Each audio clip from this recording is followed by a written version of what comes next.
both the heads of the National Hurricane Center and the National Weather Service made it very clear in conversations I've had with them earlier today. Milton still carries incredible destructiveness, can wipe out communities, can cause loss of life. And while there is the hope that it will weaken more before landfall, there is high confidence that this hurricane is going to pack a major, major punch and do an awful lot of damage. First there, of course, you saw President Biden and then Florida Governor Ron DeSantis foreshadowing what's to come as Hurricane Milton is moving in.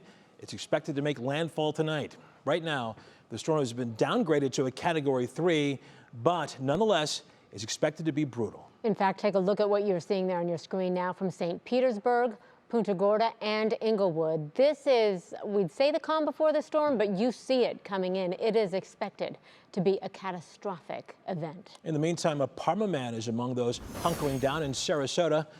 Annabelle Childers explains why he and his parents chose to stay and how he's preparing for what officials are calling a deadly storm surge.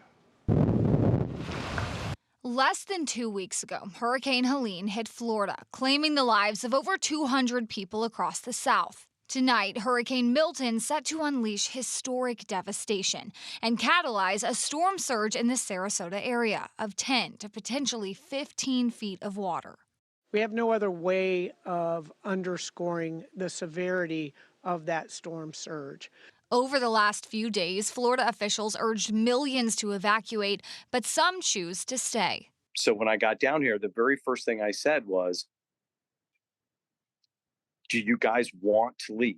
And they were like, oh, no, we're good. Keith Miller lives in Parma, but he grew up in Sarasota. He came to Tampa for a work trip, but is staying through the hurricane with his 83-year-old parents in his childhood home. For them to grab all their stuff, being 83 years old, pack all their stuff up into a car and drive somewhere, don't know, they barely drive now, just isn't even an option for them.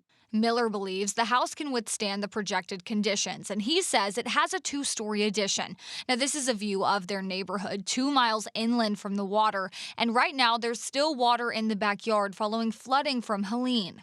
Great that I'm here. It's great that I'm going to be here to help them clean up afterwards, if there is any cleanup, or to help them leave if the house is unlivable. All that stuff is just weird to even think about. Obviously a very stressful situation there. We're going to stay in touch with Miller through this. He says he'll give us updates and text us as long as he has cell service. Definitely a lot to watch there. Yeah, thinking about them and everybody else down there right now. Annabelle, thank you so much.